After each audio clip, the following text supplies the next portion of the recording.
We are lit.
What up? Welcome back to another episode of Cultivated Ignorance. I am Will, the host. I am Mike, the favorite host. Just put a press on his mouth at the last minute. Now you know you. Why? Why would you do that while we was doing this? The whole shit. Because I'm fat. That's why. Apparently, this episode is brought to you by you guys because you support our Patreon. What? That's nice. You pulled that off. Oh yeah, you saw that, right? No, we've got a dope episode, but thank y'all, everybody who's joining us. Dope episode. If y'all haven't, please do sign up for our lovely Patreon page. Show got expenses. And we broke. So he's mad broke. We ain't got no money. Yeah, we got a whole bunch of different tiers. All we do is ask for you to sign up for the $5 little OnlyFans joint, go ahead and click the link in our bio, and you can see all the exclusives. All the exclusives. Oh, yo, especially this week, because this weekend is the season finale of damn Lovecraft. We about to go. Yes, it is. About to be crazy this week. Yes, it is. Mike is finally turning the corner, starting to enjoy the show. I've been enjoying the show. He's finally come around. Oh my god. This guy's work. This episode, we're gonna be talking about shameful rap battles that should have never happened. I don't know if y'all have seen it, but there is a go out and vote Joe Biden rep your set rap battle. This is the best thing ever in life. It's so shameful. We're gonna be talking about that, and we're also speaking of battles. We're gonna be talking about with lovely Miss Cici battle. She's gonna kind of give us insight into what she does, how she's involved in politics, amplifying other conversations that involve the community.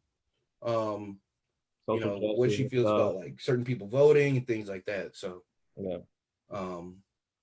yeah, we got a dope show.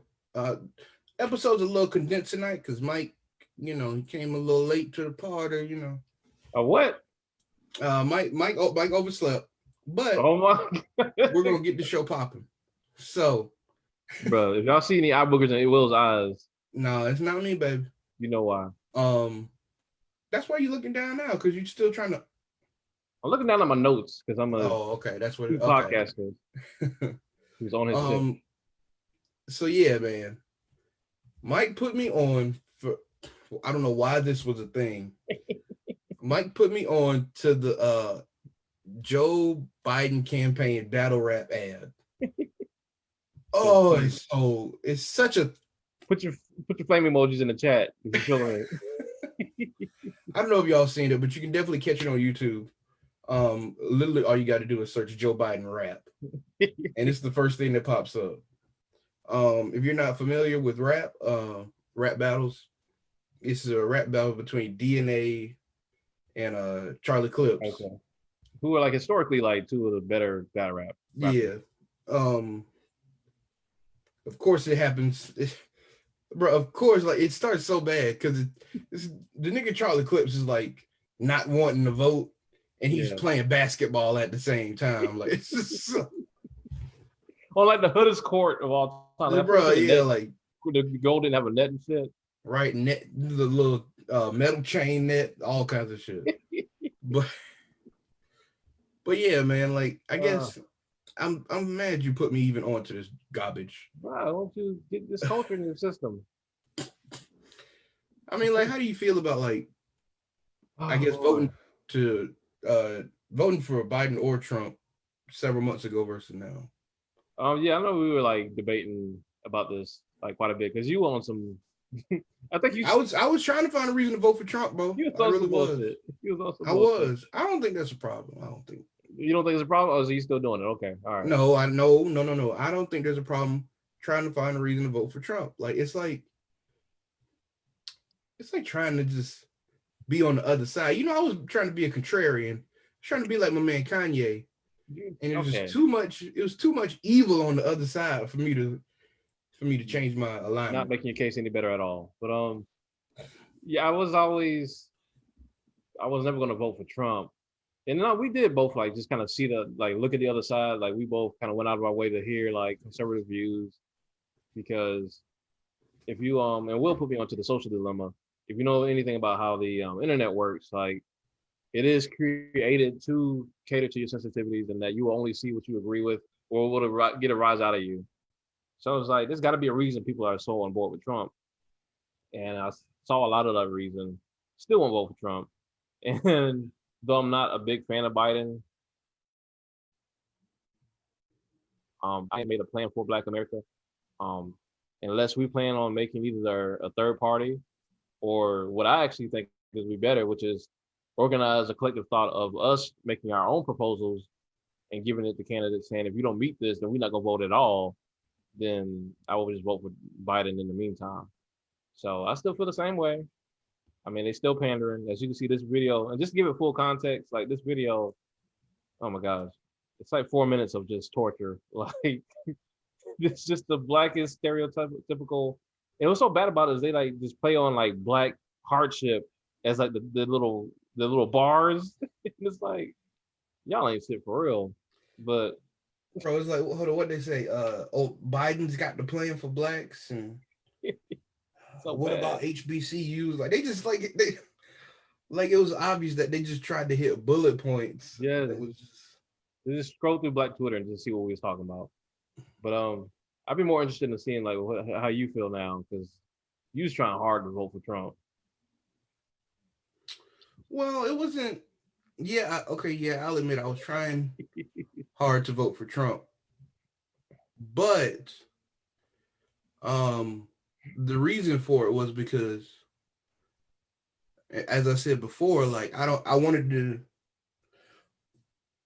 to make sure that I'm not getting locked into this thing where I'm just a black person voting Democrat. You know what I mean? Yeah, yeah, yeah. And like obviously, I know I have my own train of thought. So, you know, I know that I can look at what's going on, look at the candidates, da da da da. But I wanted to see like how it would actually feel to vote Republican. And that was truly like one of the reasons for it. Like I wanted to know if like I would feel shame voting for another party, shame for voting for the Republican Party, or just all of the things that just not being aligned with what society would normally think of.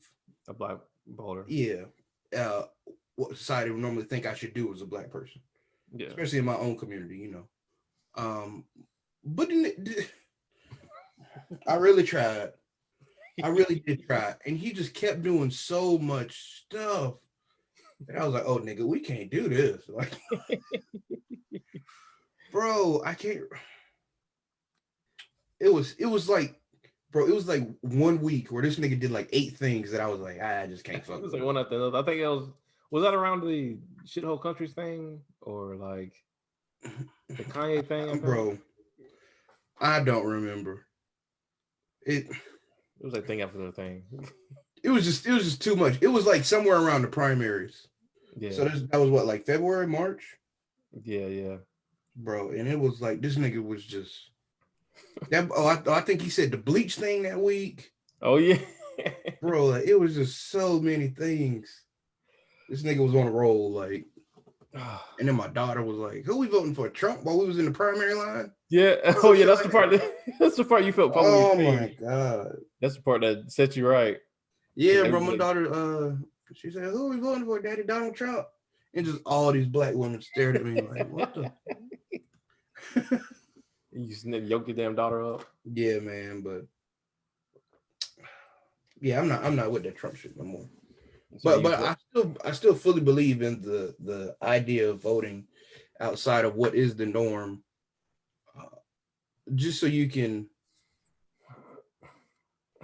feel like you're not like held to a certain standard as a black person for voting Democrat. As long as I it think makes it's sense. real. Yeah, as long as it makes sense. Like I just haven't. The problem I usually have with black conservatives is it's just a radical. Like I don't want to be a sheep, and so I'm just Mm-hmm. gonna ignore all the clear red flags of being a conservative, and just Yeah. favor of just not being in the crowd, like just not being one of those. And that's my only issue. Like I'm definitely be a free thinker, but that's the problem. People, it's crazy how black conservatives a lot of times, not paying all of them the same way, but like a lot of times they call themselves free thinkers because they're black conservatives, but they just follow the same mindset as other conservatives. Like they just go with that whole whatever Yeah. their agenda is, and it's like, so you just traded one side for the other? Like, no, that's not. I don't think I that's think gonna. like half the problem is like not only are you a black conservative and you're like you have a super clear mindset whenever you do say, okay, I voted Republican for these reasons and I'm holding such and such to this standard. No, it's Right. like I'm gonna put the cape on for Trump. Like Yes, like this nigga does no wrong. Like, why can't you say, hey man, yeah, I'm a Trump supporter, but yeah, he fucked up this coronavirus thing. Like, why can't you just admit like a fault he has? because that's when you fight for a side versus fighting for the truth. Like you're literally just fighting for your side. So when you Yeah. fight for a side, you can't acknowledge that your side has flaws because that's conceding defeat, basically. No, and that's that dumb shit. You know what I'm saying? Like I do see more and more people becoming, especially our generation, becoming nonpartisan or yeah, nonpartisan, and just thinking on their own, like being true. Like I mean, usually most of the people kind of lean left, but most people Mm-hmm. are just like, I don't trust none of these niggas. I Yeah. go with whoever makes sense.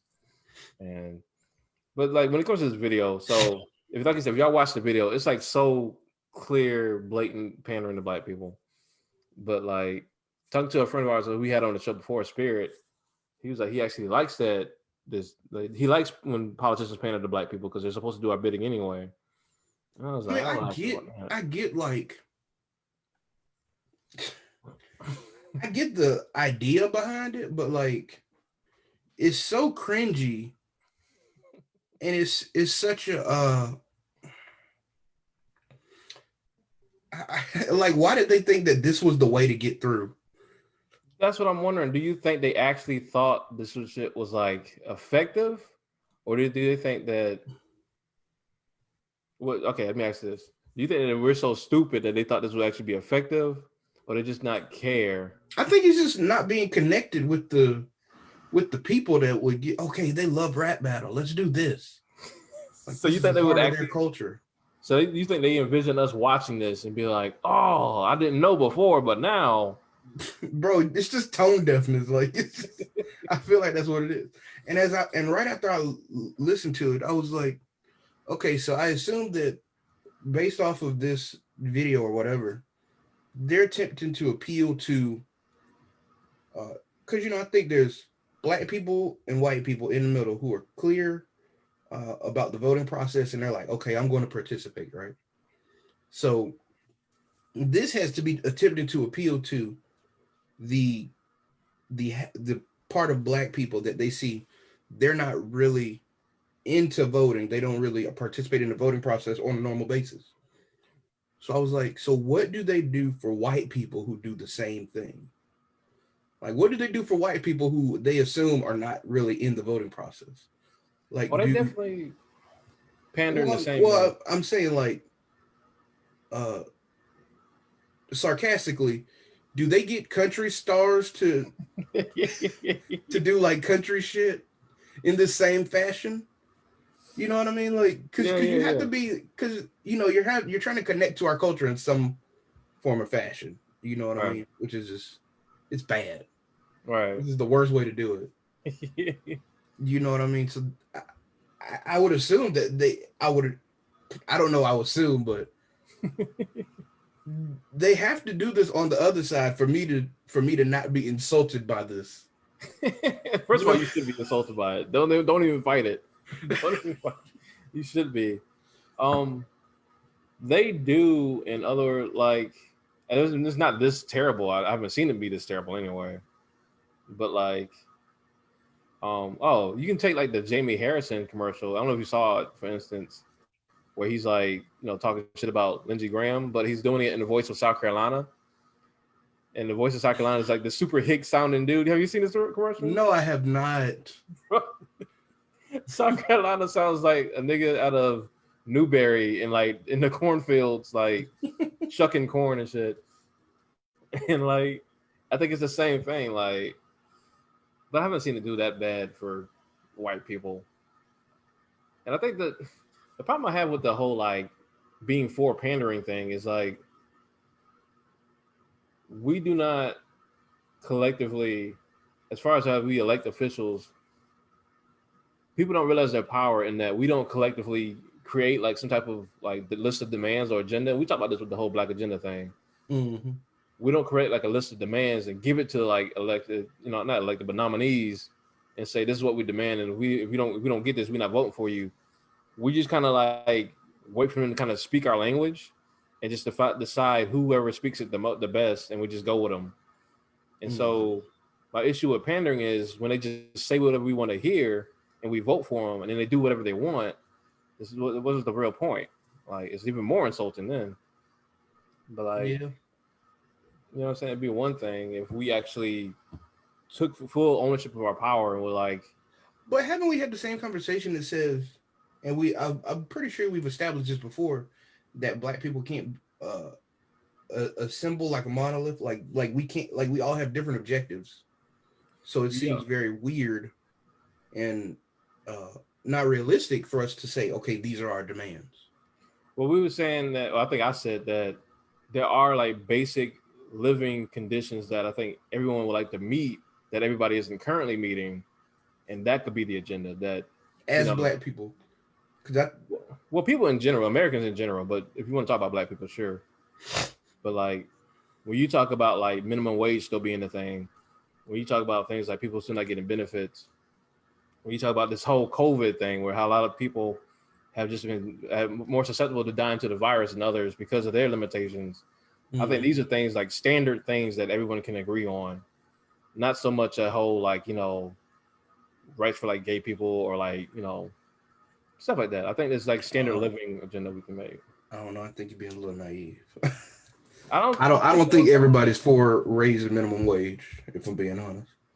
Well, not everybody, but like I said, the majority, like they can be like not everybody not every single person in the country is going to agree, but a majority of people who need a certain thing, we can create agenda that we give. Because like I said, if you listen to the average person these days, like, well, I'll take our generation more for example.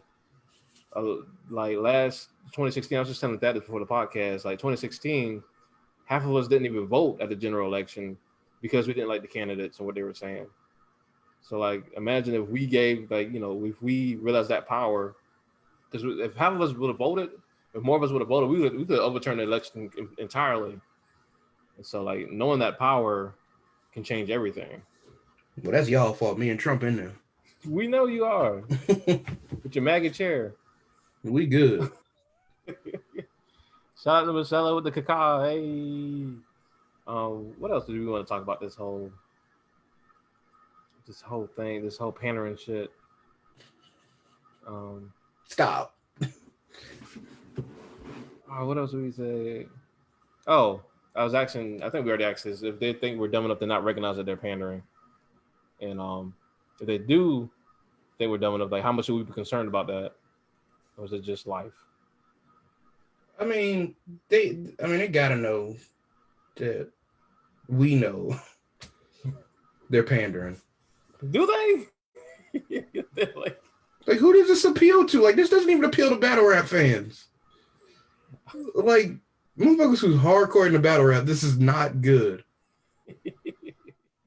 And people who don't listen to battle rap, it's like, what are these niggas doing? Like, is this like one of them, you know what it gave me the vibe of? It gave me the vibe of one of those, what is it? The no smoking joints. No smoking joints? Yeah, you know the old Truth commercials? Yeah. It was just bad vibes all around. It was. You didn't like the Truth commercials? I mean, they were okay, but like, I guess this is just poorly done. Like the fact that it's so bad, like, why couldn't you just make a little skit? Like, that's what they did.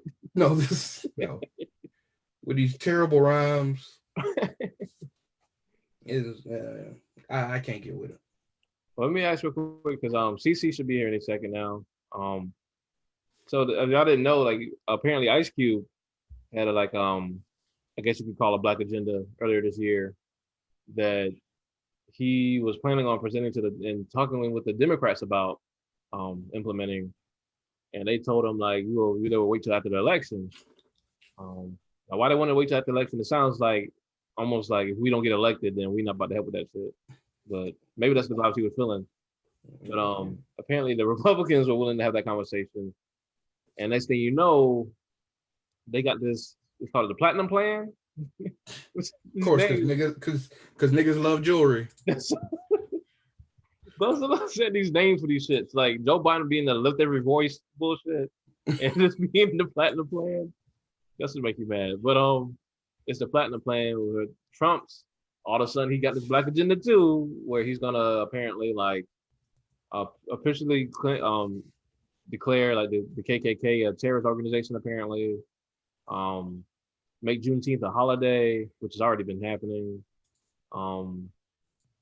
Uplift like black economics, all these things. All of a sudden, now that we're getting closer to the election, and people say, and I don't go to hear like people say that the internet's up in uproar. I don't be watching the internet like that, so I don't know if people are actually mad or they just saying that they mad. But how you feel about it, man? I mean, I feel like this election, and I think a lot of it has to do with Charlemagne. Honestly, like these candidates are finally focusing on how to appeal to black people, instead of one side assuming that, hey, most of the black vote's just gone, and the other side saying, these niggas is coming with us. So, I mean, I think they feel like they have to pander, which is good. They have to invest part of their campaign in appealing to us. I don't know if I believe that it'll amount to anything. And I think I believe that on both sides. Equally, I don't know how much either side will do for black people. As always, there will be certain policies and things that they put in place that help black people. But I think with both parties, it'll be to help the bottom line. So to answer your question, I believe we're still fucked. No matter who's in there.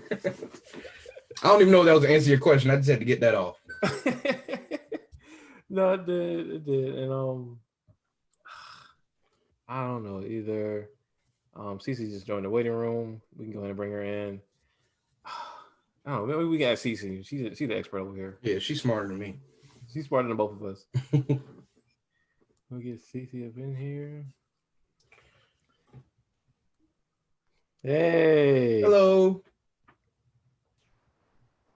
She's always joining. There she is. Hey. How are you doing? I'm all right. How y'all doing, fam? We all right. We good. We trying to sort through this whole politics thing and everything. We were just talking about, I don't know if you heard about Ice Cube is apparently kind of working with the Trump administration. Well, he's not working with the Trump administration. He presented things that he feels needs to be helpful for the Black community to both parties. Gotcha, But gotcha. I understand the sentiment of people like, why are you even talking to Donald Trump? I understand the Thank sentiment. you for clearing that up, because it's been like so irritating to hear black people or see black people on Twitter or Instagram just throw this man to the mud, you know.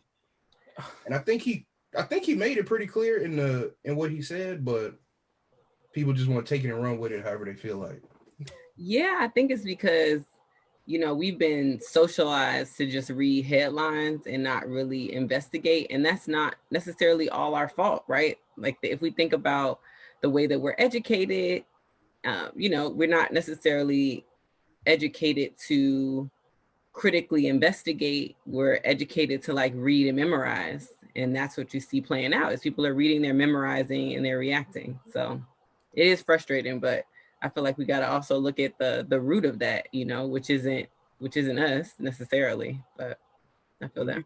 Yeah, that's a great point. And when you combine that with how social media works and how it's just meant to get you riled up in some nonsense, 9 times out of 10, without, like you said, reading to the actual facts. Because even social media developers themselves say like people don't read for facts; they read for entertainment or controversy. What's gonna just hit them? It's so wild. Like I told the Will, I don't believe in censorship, but like it's getting dangerous. Is all I'm saying. But anywho, I want to let Miss Cici battle, introduce herself, and if you want to just kind of talk about what your general political views are, I'll let you have the floor. Oh, my political views. Oh my gosh, that's a loaded question. But hey, everyone, my name is Cici Battle. My pronouns are she, her, hers. And for those who are transcribing, I'm in a dark green velvet wrap shirt, and my hair is slicked back in a bun. I'm a Black woman with a burgundy lipstick on and burgundy glasses.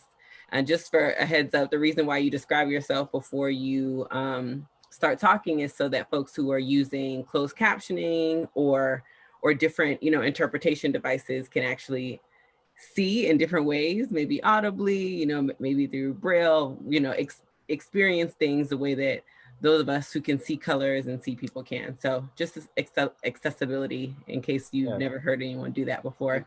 I am from Miami, Florida. That's important to note. That's a huge part of my identity. I am a daughter of a sign language interpreter and a pastor, so I have a very eclectic group, and I think that'll come out in my analysis of certain situations.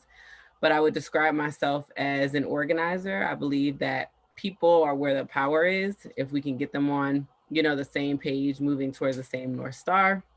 And I'm a social impact strategist. So I've worked in terms of developing strategy and initiatives or politics, campaigns, programming, all the different things.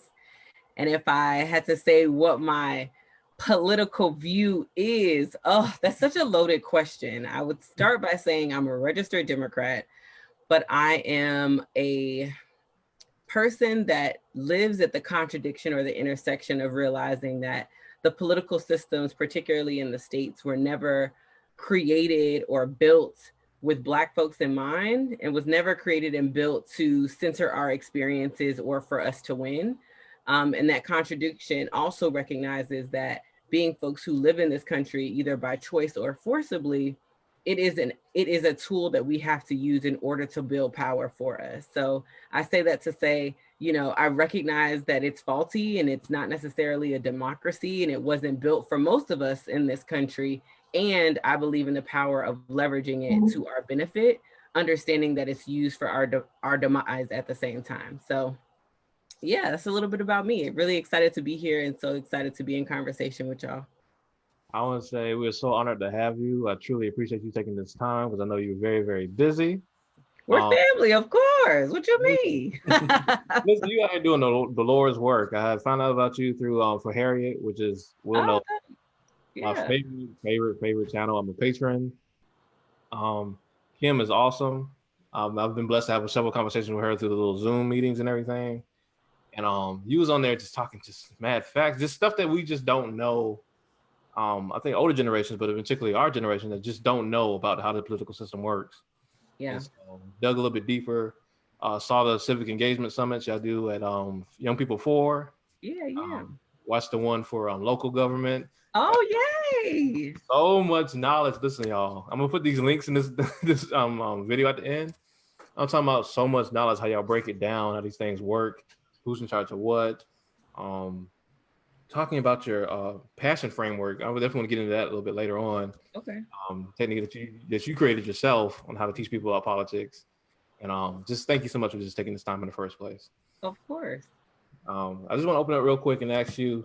So you already established that the system wasn't really built with us in mind, Yeah. let alone for us to succeed in. Do you think it can be or should be reformed, or should we kind of amplify these conversations around abolition? So I want to say that it's been a journey, and I'm still on my journey. I think it's really important for folks to understand that people make it seem like it's this or that, right? Like either you're an abolitionist or you're someone who believes in reforming the system, but not necessarily making space for some of us are trying to find our way, and maybe we're in between and trying to find the language and have the conversations to understand where we are. And I say that to say I started as a reformist. I used to work at the Florida Department of Juvenile Justice, and I was building programs to block young people from entering the criminal justice system. And at that time, with the folks I was building the programming with and working with communities, I was like, okay, well, if we can stop young people from going into systems if they're not arrested, right? Like that's the first interception, right? And I'm like, okay, well, and I'm glad that you went on YP4's one of our civic engagement workshops of understanding that there's county government and then there's city government, specifically thinking about there's oftentimes county police and city police.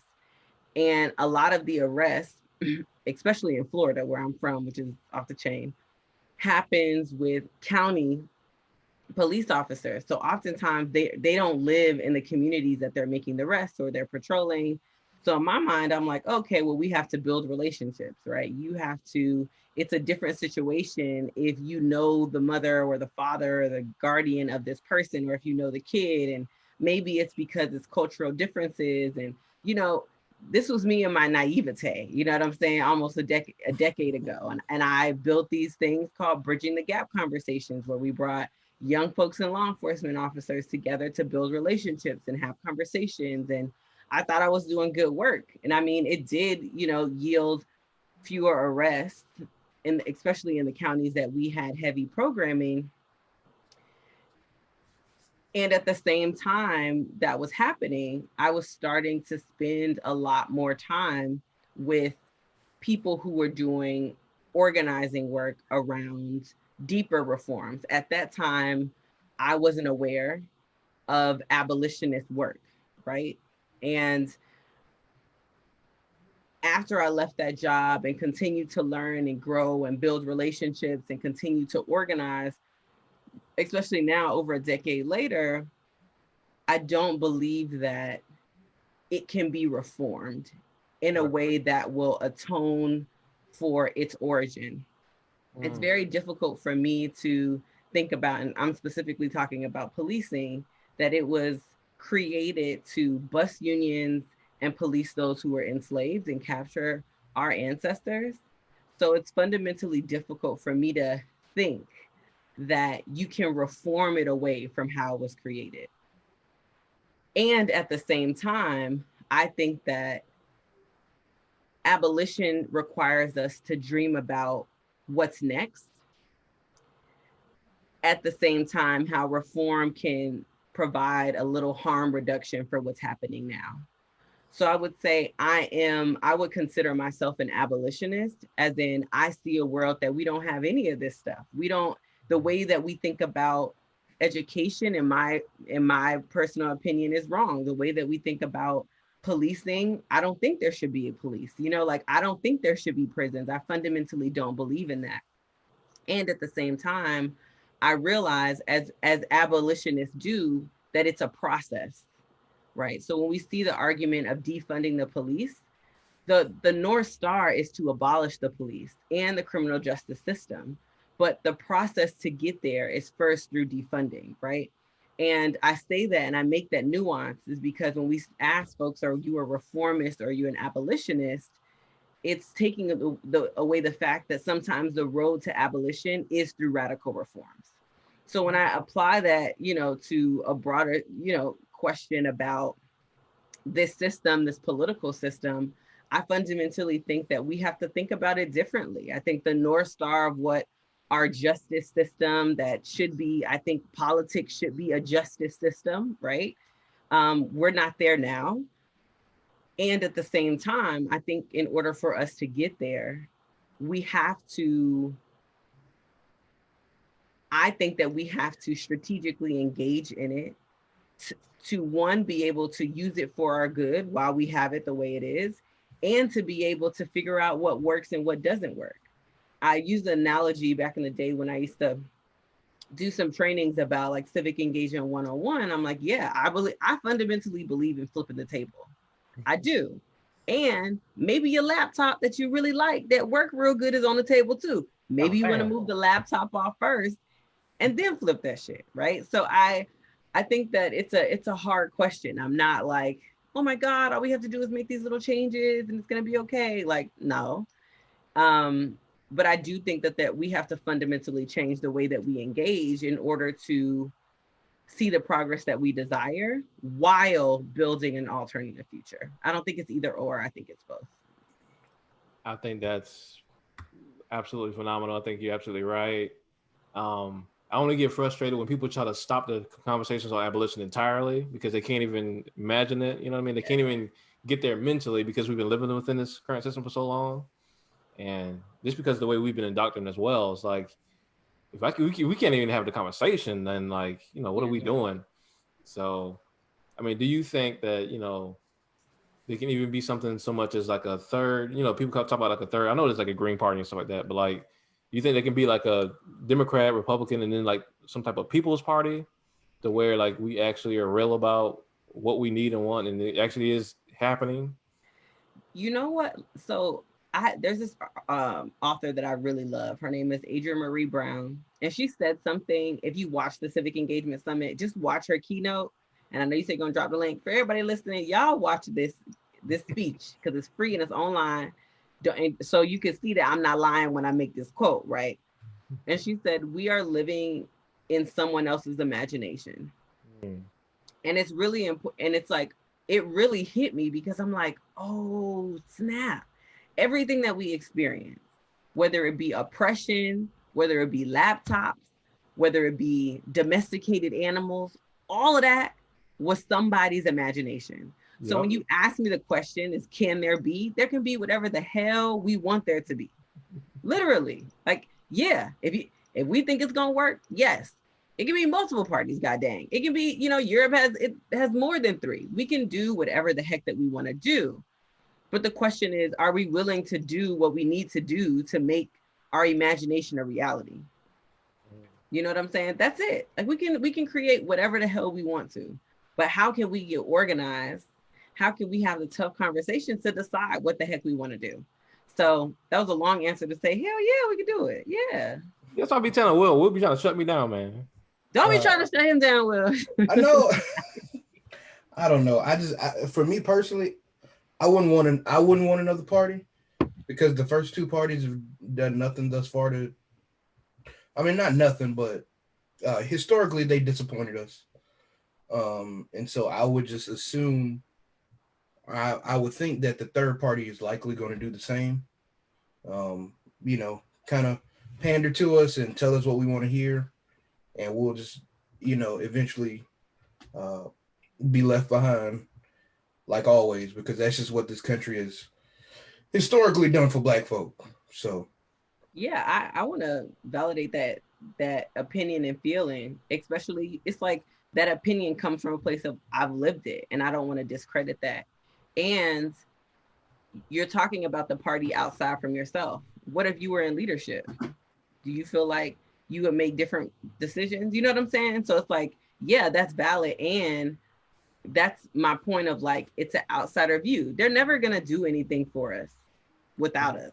Hell no. Like really, like you think people are willingly going to give up their power? Come on. You know what I'm saying? Like, they not going to do that. Like that's not gonna happen, you know. But imagine, is there a world where, and not even saying that parties has to be it. I'm sure that there are people who spend a lot more time thinking about all these amazing options. I'm not there yet, but if we're thinking about the parties, Imagine if we were in leadership of that party.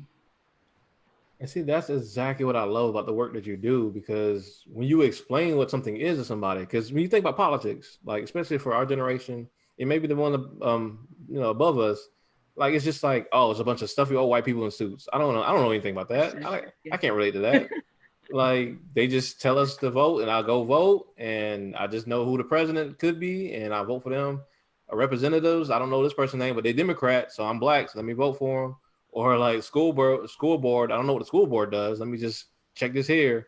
But when you actually break it down to people what these positions actually are, and as you put it, with that chair, with the power that chair actually holds, people can start to see themselves within that. Like, oh, I want to be in charge of that. I can do something about that, and so they actually go to pursue it. And this is a beautiful thing what you're doing right now. Yeah, and it's like, I'm sure there are positions that all of us on this call, including Thaddeus, because I know he's doing back end work, can do.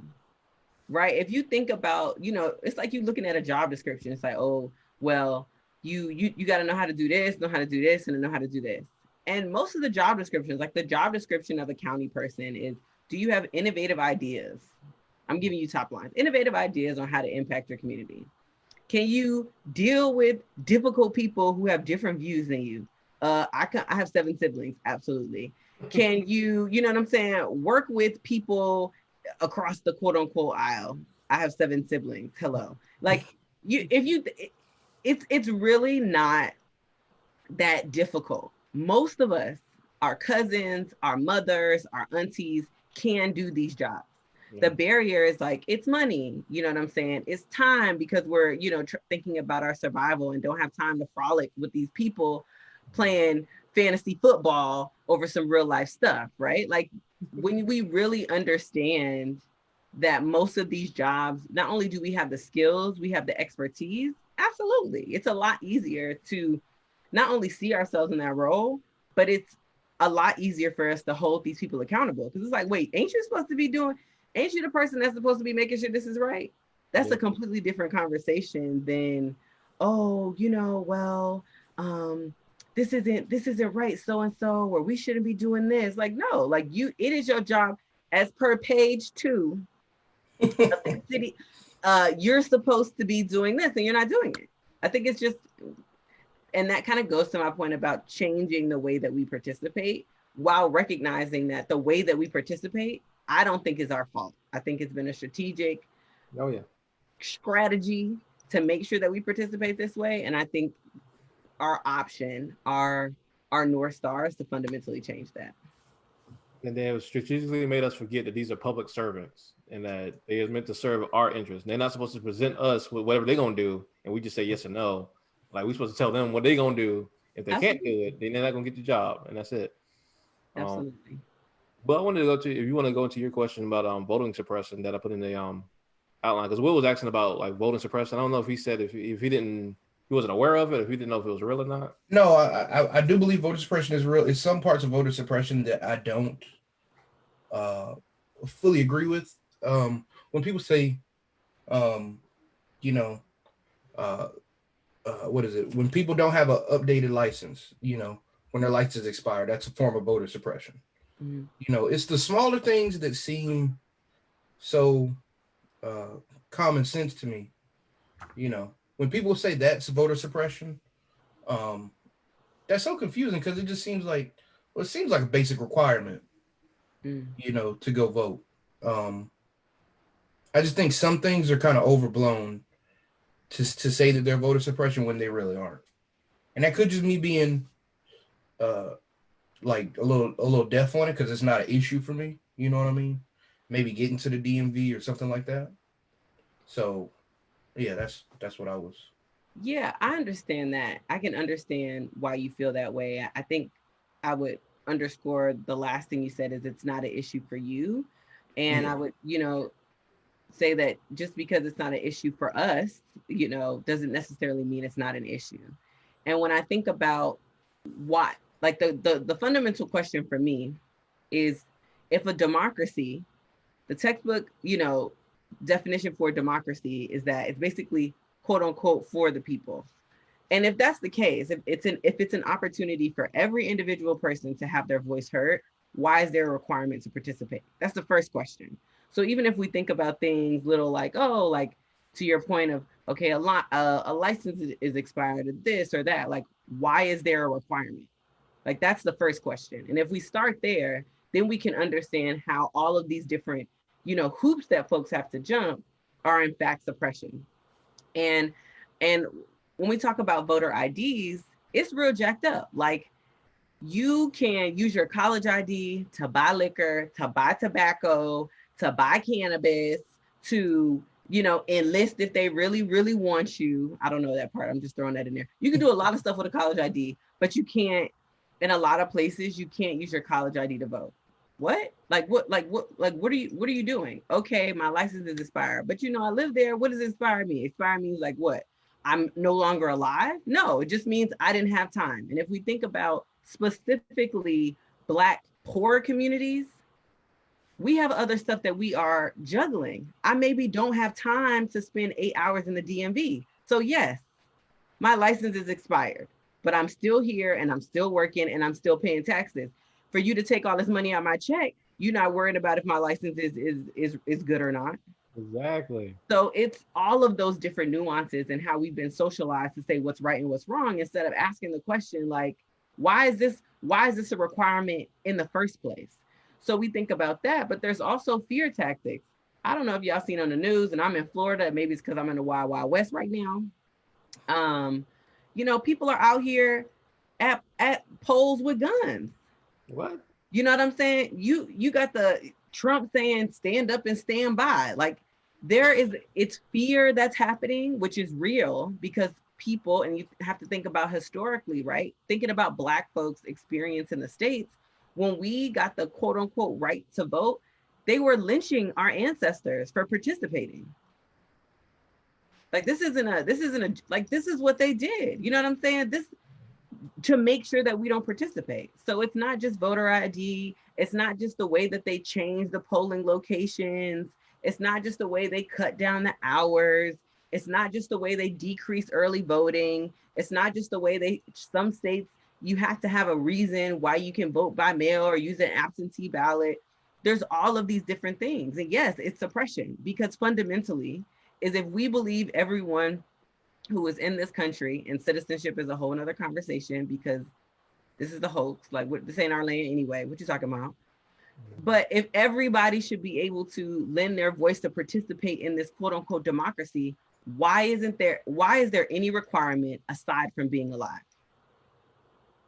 That's the foundational question. And as someone who has done get out the vote work, who's done organizing work in different states and territories, I know for a fact that voter suppression is real.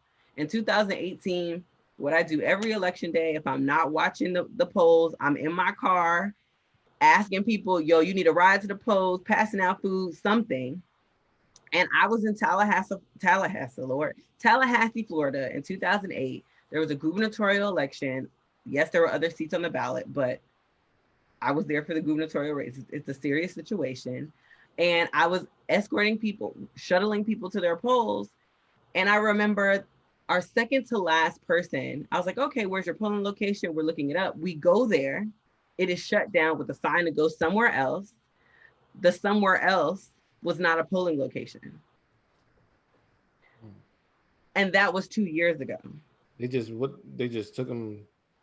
Yeah, it was just, we're gonna change where it is. If y'all saw in California, the Republican Party were creating these fake drop-off points, telling people to put their ballots there. Like, it's not a lie. This is really, we have to remember that when folks are trying to preserve their power, they will do that by any means necessary. And this is what you grapple with, because you got the people who say like voting doesn't matter. They believe like electoral college is going to do whatever it's going to do. Yeah. And it doesn't really matter, and all these factors. But then you think like, okay, I get that, because I'm one of those people that question if the electoral college even exists in the first place. But at the same time, like, if it didn't matter, they would not make it this hard. Like, it's just, there's no reason it would be this. There's no reason you would even be banned from voting in the first place. Like, it would always be a thing, and it wouldn't even. So it's just, you grapple with that so much, but I want to say, so once you get people to, well, if you can get actually people to vote, because one thing I loved about the summit is y'all talked about how in 2016 was about only about 49% of people, about 18 to 32 or so, actually voted, Participated. actually participated in voting, and how much we could have completely turned the tides of all, like, we got that even 10%. I think he said if you even get that up 10%, that could have completely turned the tides. But you went into like why most young people don't vote, and it's usually because we just don't like the candidates. Mhm. You look at this election, the same thing's happening. Where, our generation, especially Gen Z, for real, Gen Z, we not with that whole like, oh, it's tradition. We just gonna do it because my mama did it, my granddaddy did it. We're gonna keep doing it. Like, what are we doing this for? What? Not, no, I'm good. I'm straight. So like, I just want to get into like, how do we get into more creative ways we get young people into politics in the first place to where they Yeah. actually feel passionate about it, especially on the local level where it counts the most. Yeah, if I can, I want to go back to something that you said that was really true. A lot of folks are like, I don't F with politics. Like, I don't do this. My vote doesn't matter. And you said, well, if it didn't matter, like, why are they working so hard? I just want to underscore that to say, like, it is strategic that, can I curse? Oh, No. absolutely. Curse Okay, on. because I curse. Okay, it's strategic that we don't fuck with elections, right? It is strategic that we feel like our vote doesn't count. Like, this is all a strategy. And I think that's important to name because like we demonize people for not wanting to participate in, one, a system that was not built for them, and two, a system they were never educated about intentionally, right? So how can you just poof out of the blue care about something you don't really know? Like, how you want me to care? Okay, prime example, don't judge me. My whole dad played in the NFL. I don't know nothing about no football. Like, I don't know nothing about that. So how you want me to care about something I don't know? Like, I may root, y'all got some wings on or whatever, y'all playing, and it's a little, a little part, whatever. Y'all got some rotel going on. Like, maybe I'll care for like 5 minutes. You know what I'm saying? But I'm not gonna care like every season, every game. Like, I don't know about it. And it's the same when it comes to like politics and elections. Like, we expect people to engage in this long way and care and do all this other stuff when folks really don't know. And it's a reason why folks don't know. And I think to your later point about how do we change the way particularly young folks participate, is first we have to acknowledge that part and stop demonizing people. Like, let's acknowledge that the facts are the facts are the facts, how they feel is valid, how they don't trust these people are valid. All of that is true. And then we also start to interrogate how we have been, your word that I loved earlier, indoctrinated to participate in these systems. We have been participated to, one, not only think that all candidates should be white and male and rich, but also that they're supposed to provide some like inspiration, i.e. savior complex, i.e. we supposed to look at these old white men and see what's gonna come down and save us, like the white Jesus. Like, let's unpack that, right? So we have been socialized to like be real inspired by Billy Bob, because don't Billy Bob look like somebody you can have a beer with? I'm being serious. Like, that is how we've been slowly indoctrinated to participate. And when that's the case, of course, by proxy, we're only going to be moved by candidates that we quote unquote like. So now, if we don't demonize people for acting that way, we can understand your point, the data of only 49% of young folks participated because they didn't like the candidates. And you already said, young people, we're not going to do stuff for tradition. And we got the internet, so we can Google stuff. We're not going to do that. Like, it's like, this don't make no sense. Why would I do that? So you have all of these things that are happening at the same time, right? And if we understand that reality, we can stop demonizing folks and say, listen, I affirm that. I feel you. You're right. And this is how we can change it. And this is where passion framing comes in. And for context, for folks who don't know, I'm not going to tell you how long ago. Let's just say over a decade ago, when your girl was in college. You know what I'm saying? Young and popping in the streets, it don't matter. Listen, I created a framework called Passion Framing that aims to connect micro issues. And what I mean by micro issues is the shit that we actually care about, not some like, healthcare. Like, what does healthcare mean? Like, can you afford your diabetes medicine? Like that's micro issue to the political seat that holds the power. And the reason why that's important is because I realize that the candidate will change, but the power of that political seat won't. And if we can start to educate people and have conversations and make connections to that seat, then we can move people to participate outside of the way that we've been socialized, which is by inspiration. So that's how I believe that we can shift it. It's a fundamentally different story if it's like, yo, well, in my example, I'm from Miami, as I said, a huge part of my identity. We like to turn up until late. Okay, early in the morning, that's our culture. That's what we do, honey. We turn up. Yes. It's a different situation when you're like your favorite club. The reason why they have to shut down at this time is because the city council passed this thing called a noise ordinance that said they got to shut down. So you're like, oh, okay. So my sports bar that I think should stay open till 5 a.m. has to shut down because of some BS law that this person passed. That's a completely different conversation. Absolutely. That's a completely different thing than, oh, well, you should vote because it's your civic duty. Whose civic duty? So I think that's how we can begin to engage young folks, but particularly Black folks, Native folks, poor folks in this process, because if we're not engaging in a way that transcends these like inspiration, we're leaving an opportunity for people who want more power to take more power. So that's it. Man, that is it. Would you have anything you wanted to? No, that was very well said, because I wanted to touch on how they get us to vote, especially like through celebrities, Instagrams, and things like this. And years ago, I think Diddy had the Vote or Die campaign and other stuff like this, where you feel like you're required to vote, despite you not really having any kind of knowledge about the process or whatever. Like like you said, they demonize you if you don't, take aren't a part of the process. And I've always had like kind of an issue with that. So I'm glad you kind of touched on that. Yeah, I mean, think about American culture is to demonize the other, right? And peer pressure is something real. Marketing is something real, and and this is why I get on people like, we can't just use the same narrative. Like vote, vote, vote. It's your civic duty. I'm like, how about we say vote and? Because it's not just about voting, it's also about holding these suckers accountable. Like that's not it. And voting is one tool that we can use. That's one. It's not vote and then go home. No, we need you to vote and show up to the meetings and drag them some more and vote them out if they don't act right and volunteer at this thing. Like it's not that simple. And when we follow this same narrative that folks who want to keep power, because they keep power, remember, was showing you just do this. You don't need to know about all this, do this. And then when we double down on that, what are we doing? So I do feel some type of way when we have these celebrities like, vote, vote, vote. It's like, no. Use your platform to say vote in. How about that? You hit the nail on the head in so many ways. And that's the hardest part of what you said at the end there is letting people know it doesn't just stop at the polls. Like getting people to be, because people are already hurting, man. People are already, like a lot of people are broke. Millennials, I'm sure you already know, we ain't having kids like that. We ain't getting married like that.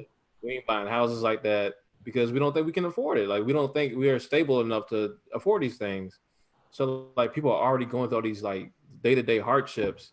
So to tell them that don't just vote, because you're not gonna just vote because you don't really know politics like that. But like once you even learn about these things, go vote and be involved in the community. That's the hardest thing, is getting people to just stay involved to their communities. Like, and I'll just end it with this last quick question. Like, do you have any strategies for how people can just stay connected while also trying to battle these day-to-day just general hardships when they're just trying to keep their head above water in the first place? Yeah, I appreciate that question. And what I would say is, like, for all of us who have the space to have these like conversations, it's also our responsibility to educate our folks. Because the reality is we make it seem like everybody has the time, the energy to do this. Like there's a luxury and a privilege that we have time to spend an hour and just talk about this stuff. Absolutely. You know, I know folks who are working 2, 3, 8, 9, 11 jobs for real and barely have time to sleep. So then to assume that they would then have this extra capacity to learn a system that is strategically confusing is not fair. So I would say we have to divorce ourselves from this individualistic notion that it is on that one person to know what they need to know. I think it's on us as a community to make sure that our community has the information that they need to survive and thrive. And what that will look like is, you know, having conversations with my mom. Like I'm down here in Florida, I live in DC, visiting my mom, and we go walking. And it's election season, so there's all these signs. And I'm like, oh, mommy, do you know what a county commissioner is? Oh, no. And then we have a conversation about it. Mm-hmm. Right? How can we, when you are shooting the shit with your people and y'all talking about the game and y'all talking about how LeBron and him calling his mama on the floor, like, how can we make all of those conversations political? How can we, you know, the folks that have capacity, how can we do research and then be able to communicate to our people in a real way of like, well, this is what's happening and this is what's going down. Even if it's something like Will was talking about, like voter suppression. What if it's just like, yo, we drinking and it's like, yo, did you see what happened in California, dog? No, yo, they working hard, my G. You know, like, how can we start normalizing talking about stuff that is strategically made to seem that it's not for us, right? How can we, you know, think about our circles and our conversations of like, everything is politics. Your return, everything is policy. Your return at Forever 21, that's a policy. You know, where you can park, that's politics. Who you can love, that's politics. Where you can go to school, where you can eat, your you know, your community. Does it have a drugstore? Does it have a liquor store? Does it have a drive-through liquor store as it does here, which I really appreciate? All of that is policy and politics. Like it is strategic that we've been taught the things that we really love is over here, and then the political process is over here. And that's strategic because if we start to make connections, we can start to really make moves. So I think what we do is start talking about it, you know, all the time. I'm not saying ad nauseum, but we just have to normalize the information.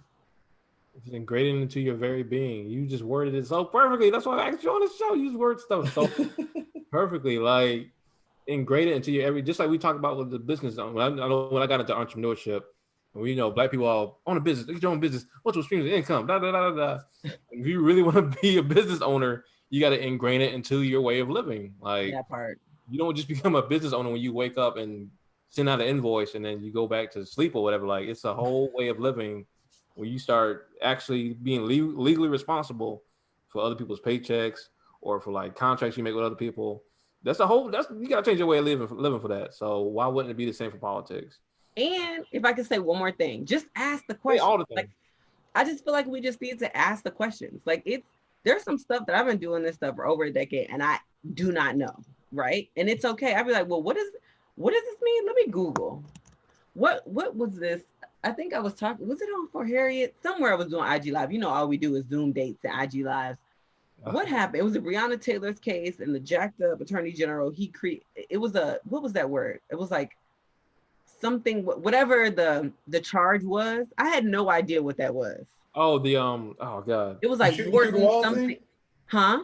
You talking about when the charge they gave the officer for shooting through the wall or something like that? Yeah, like whatever that was. I had no idea. I was like, what the heck?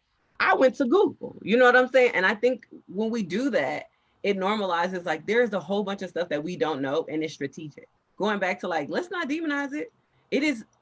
I say it all the time. If you don't know, okay, good. That means that their system is working and let's change that. And I think we have to normalize it, asking the questions like, what the heck does this mean? Who does this? Let's ask. And we have to commit to not, you know, demonizing our people for not knowing and creating a space that they can come to us and ask the questions so we can have the conversation, because we know for damn sure they're not going to learn out there. So at least they can learn it, you know, at the house.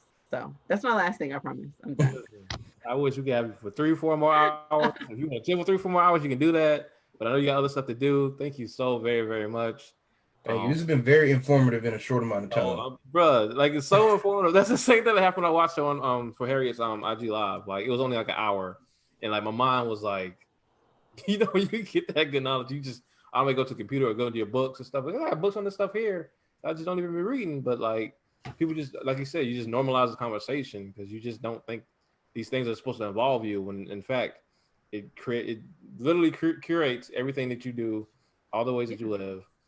And if I can say, like, I'm not like a super smart or whatever, you already know this stuff. I think, well, again, it's because the way that we've learned or even heard about it, the news, they don't talk about it in a way for us to actually understand. Exactly. So I want to just name it for folks that are listening. They're like, oh, this makes so much sense to Cici. It's not me. It's not me at all. We're just talking and we're family and we're having a familiar conversation and we're doing it in a way that aligns with how we learn and how we have regular ass conversation. You know what I'm saying? I think that's the difference. And I think when we realize that, if we, to the point about normalizing and just talking about it, we'll realize, oh yeah, like that makes sense. I could do that. Or that's easy. I could do that.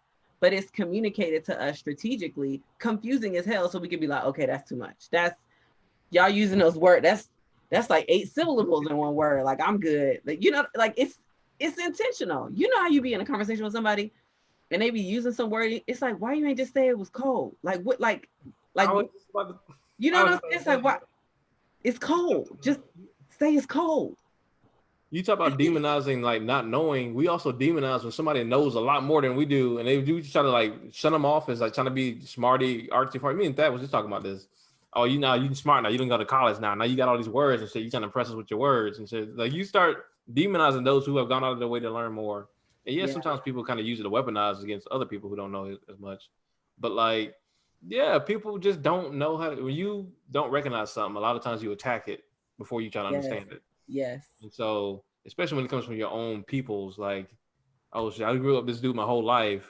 Now he's talking all these big words. I'm still in the same mindset. Like, I gotta tear him down. Like, no, like, get there with him. Like, see what's going on.